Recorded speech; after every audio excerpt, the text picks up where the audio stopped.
Hi everyone, this is Mr. Scott, and this is your Waves Test Review Screencast. So this unit was mainly about learning how wave phenomena work and getting used to the terms that we use to describe them.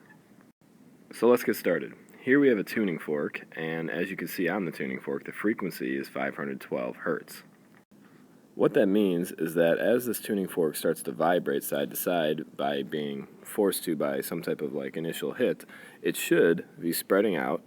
And as the waves spread out, they're going to start to be pushed in all directions and create a wave pattern as the sound travels out at the speed of sound. The drawing I'm doing is very basic, but it could be interpreted in two ways. This could be a transverse wave or a longitudinal wave whenever you see it with wave fronts moving out and having a specific pattern of wavelength and frequency. This, because it's a sound wave, should be a longitudinal wave. So if we wanted to find the wavelength on a drawing like this, you would just take the difference between crest to crest or trough to trough, or in this case it would be compression to compression or rarefaction to rarefaction, and now that is the length between each consecutive repeating part of the wave. Here we'll mark that with the Greek letter lambda to show that that's the wavelength. Now the frequency, if you remember, is just the amount of cycles per unit time. So for us, that ends up being an inverse second as a unit, and the frequency is measured in hertz, which is the same thing as saying seconds to the -1, and that's going to be the number of wave cycles that we get passing you, if you were a stationary observer, every second. It's important to note that wavelength and frequency are inverse of each other, so as the wavelength gets bigger, the frequency gets less, and vice versa. Now the amplitude, if it was shown on a drawing like this, would mean that we would have to increase the amount of darkness that we'd have, like in the Ripple Tank lab, if you wanted to show that you had more or less amplitude coming from the sound wave. And remember, the amplitude is directly related to loudness, it's directly related to volume, but it really is also intensity too, so it's just showing how much energy per second per area is being transferred out, and in this case, it would be more and more as we got darker and darker lines. And on a transverse wave, you're used to seeing it like this, where the midpoint to the trough or the crest is defined as the amplitude and not how thick of a compression we have like in a sound wave. So here we've already alluded to the longitudinal and transverse waves, which are the two major types of waves that are in this chapter. But if this transverse wave comes back and reflects off an edge, then as the new wave goes in, you might start to see something like a standing wave. And a standing wave is really just having constructive and destructive interference happening at the same time. You get nodes and antinodes, and we can mark those nodes as the places that roughly don't move. Sorry, my drawing is not as good as I'd like it to be here.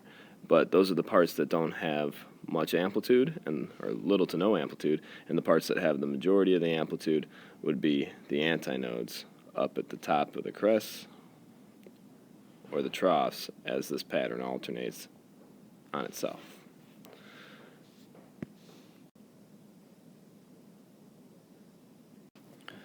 Okay, so for the equations of this chapter, we had three different ways to figure out the speed of sound.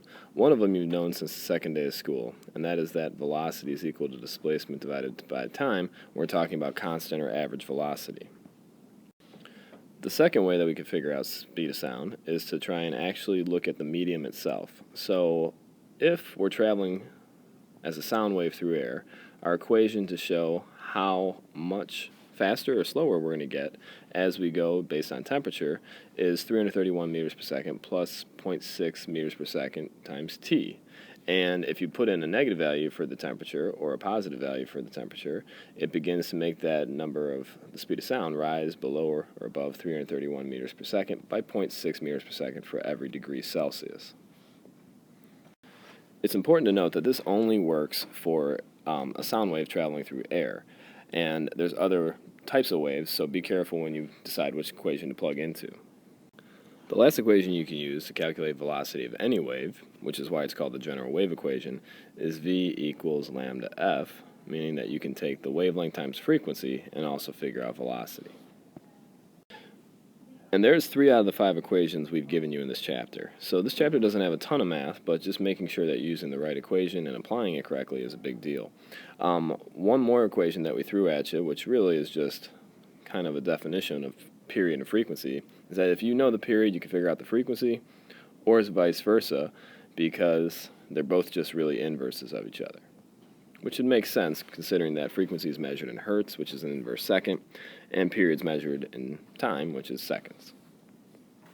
Okay, another wave phenomenon that we covered in this chapter was the Doppler effect. And this is a big deal when it comes to any different type of wave that's moving. So that's what the Doppler effect is. It's the apparent change in motion of the frequency or wavelength of a source based on the motion of the object that's making or emitting that sound. So as my tuning fork makes a sound wave and it goes outward in all directions, if my tuning fork is going to move to the right and keep changing the place in which it makes the sound wave as the first sound wave moves outward, we begin to get a pattern that would start to look something like this, where it's getting elongated on the side that it's moving away from and getting closer and closer waves on the side that it's moving towards. So the effect you'd hear as a stationary observer, as this tuning fork flew by, would be a higher frequency in the direction it's moving towards as it comes by, towards you, and then a lower frequency as it goes by, the eem sound that you might have heard in like a car going by, a siren, or something on the road before. And because wavelength is inverse of frequency, it does the exact opposite. And you can see that the spacings of the wavefronts are getting smaller in front, but then longer behind, just like you'd expect. Okay, this time let's think about an object that's going faster than the speed of sound. So it's still going to do the same principle as the Doppler effect, but because it's going faster than the actual sound it's emitting, you won't hear the sound until the actual cone or shock wave of pressure hits your ear.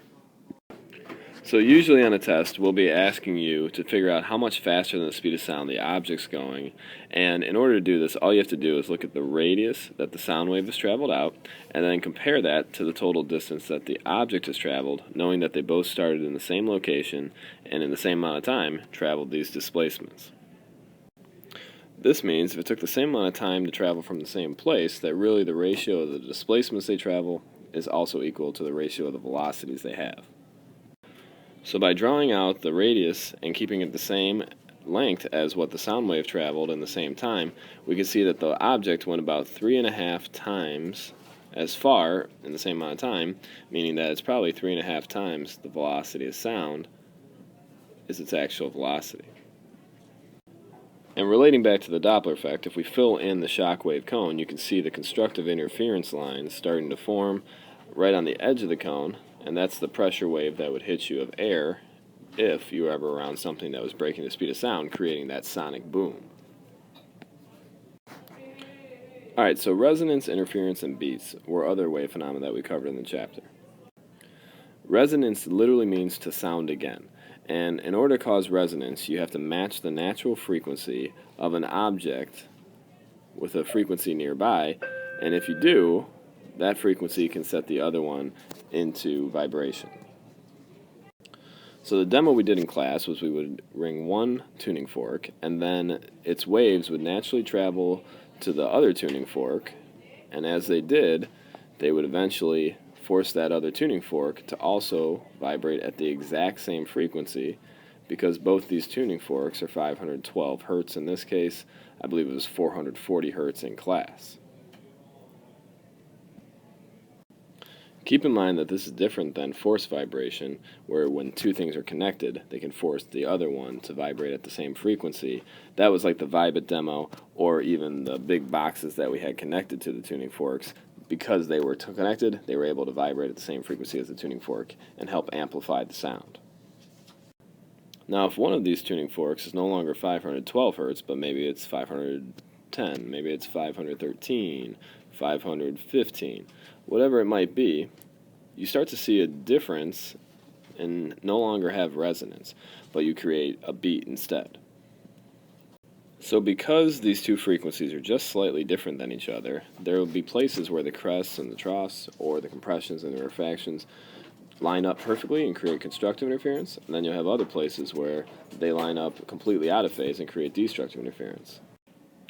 The resultant waveform would end up looking something like this, and there would be places where we'd have the destructive interference and little to no amplitude between the two waves, and then we'd have other places where there'd be a maximum amplitude between the waves because of constructive interference of the two waves overlapping. Now, as you can see up here in the top, I've drawn concentric circles that have overlapped with another set of concentric circles, and while we're at it, that's called a moire pattern that would have constructive and destructive interference in between it, and also probably create nodal lines along the way. Okay, so it's important to note that a beat and a standing wave will create patterns that look very similar, but they're actually produced in two different ways. So a standing wave is when we send in a wave of some frequency and some wavelength, and then we keep sending it in repeatedly and have the first wave reflect back on the second wave, and then so on. A beat is produced by producing two different types of wavelengths and frequencies that are very similar to each other, but not quite identical, and then we still have the interference pattern happening, but we would define it a little bit differently. So also remember that a beat you can calculate just by taking the difference in frequency, or a standing wave we start to look at the wavelengths, the number of harmonics, and as those harmonics go up, you keep going up by another half a wavelength. So one of the last things we talked about in this chapter was a simple pendulum. And a simple pendulum is actually a simple harmonic oscillator also, and it kind of relates back to our old chapter about conserving energy. If a simple pendulum is swaying, as it goes back and forth, it actually kind of turns out to be a transverse wave if it's moving back and forth while also moving up. It produces the same sine wave graph that you'd expect from a regular slinky or something else that has a vibration going through it. The pendulum also has a frequency and a period based off of where it starts and then when it comes back from the other side to the finish. So the pendulum, the total time it takes to go to and fro and go all the way down and all the way back is the period of its vibration, and then the frequency would be the number of times that swinging is going on every single second. Here we can consider the amplitude, the amount that it's going to sway from its starting point, just like we did from the midpoint to the crest or the trough, and then we can assume that the only two things that are going to affect the pendulum and how much frequency or period it has are its length as well as the gravity that it's feeling on whatever location in the universe it is. One big misconception is that most people think the mass matters in how much frequency the pendulum has, but that's actually not true. Okay, that's it from me on your Waves Test Review Screencast, and hopefully you'll be celebrating in a couple days. See you.